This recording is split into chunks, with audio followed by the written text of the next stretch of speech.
pabuhay at nag-alay ang kanyang buhay sa atin dahil sa sinabi ni Maria, ating ina, ang kanyang ang kanyang tiyan na siya ay maging ina ng ating mahal na Panginoong Jesus, ang buntong na anak ng Diyos.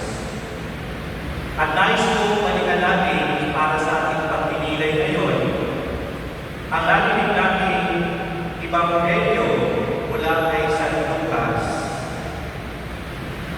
Kung babalikan po natin, ang unang bahagi ng Ebanghelyo ay nagpapakita ng opposite na sitwasyon ng ating tema ngayon. Yung tema ng ating nobenaryo ay Pista ng Pag-asa.